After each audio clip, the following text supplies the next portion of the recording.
इतनी महंगी जमीन की क्या जरूरत है? ऑर्फनेज तो कहीं भी बन सकता है ना, शहर से बाहर जहाँ जमीन सस्ती हो। नहीं राजीव, मैं वही तो मैं कह रही, मैं ये उन बच्चों के लिए करना चाहती हूँ जिन्हें अच्छे स्कूल्स नहीं मिलते पढ़ने के लिए, वो सुविधाएं नहीं मिलती जो एक नॉर्मल शहर के बच्चे को मिलती है। अगर हम इन्हें शहर से दूर कहीं रखेंगे, जाहिर सी बात है ये दुनिया में घुल मिल ही नहीं पाएंगे, और अनाथालय से निकलने के बाद ये दुनिया उन्हें एक्सेप्ट भी नहीं करेगी। इसलिए मैं चाहती हूँ कि ये हमारे आसपास ही रहे, वो सब कुछ देखे, वो सब कुछ सीखे जो हम देखते हैं और हम सीखते हैं, उन्हें वो सब कुछ मिले जो एक नॉर्मल शहर के बच्चे को मिलता है। मैं तुम्हारी बात समझ गया परी, लेकिन तुम मेरी बात समझने की कोशिश करो। ये जमीन बहुत महंगी है और इतनी महंगी जमीन के लिए बहुत सारा पैसा लगेगा, और बहुत सारा पैसा कमाने के लिए बहुत सारा टाइम। हाँ तो हम वेट कर लेंगे। मैंने थोड़ी ना कहा है कि ये सब आज ही करो। कौन सा मैं आज मरने वाली हूँ? क्या बोलती हो तुम? ये मरने वाले की बातें ना आज कभी नहीं करोगी। तुम्हें मेरे साथ रहना है, जिंदगी भर मेरा साथ निभाना है, ओके? अच्छा सॉरी, मैं ये मरने वाली बात दोबारा नहीं करूँगी। कभी नहीं।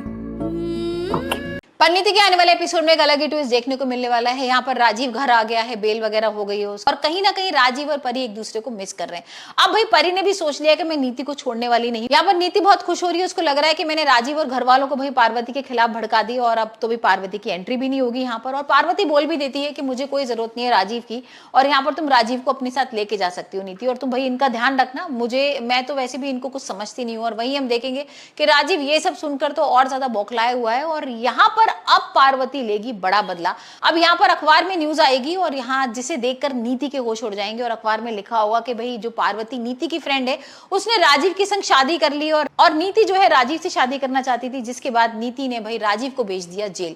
अब यहाँ पर उसकी भाई बहुत ज्यादा बेइज्जती हो रही है मीडिया में, और सब लोग भाई नीति को बहुत गुस्सा कर रहे हैं, नीति के बारे में बदनामी कर रहे हैं, और यहाँ पर बोल रहे हैं कि नीति को ऐसा नहीं करना चाहिए था अगर पार्वती और राजीव की शादी होगी। अब यहाँ पर सबसे मेन चीज ये होती है कि जो इन्वेस्टर्स हैं जो उनके प्रोजेक्ट में पैसा लगाया हुआ है वो भी यहाँ पर पैसा लेने को तैयार हो गए हैं, मतलब मांग रहे हैं उल्टा, और बल्कि जो पैसा उनको पहले भी दिया हुआ था वो भी भाई वापस लेना चाहते हैं विद इंटरेस्ट। और जिसके बाद से होश उड़ गए राजीव और नीति के, और उनको समझ में नहीं आ रहा कि भाई पैसा कहां से वापस देंगे। मतलब यहाँ पर पार्वती ने सोच लिया कि इसकी कंपनी को बर्बाद करना है अच्छी तरीके से। तो अब देखना होगा कि भाई नीति किस तरीके से चक्र में फंसती जाती है पार्वती के, या फिर यहाँ पर नीति फंसा लेती है पार्वती के, क्योंकि भाई नीति भी चल रही है बहुत सारी चालें।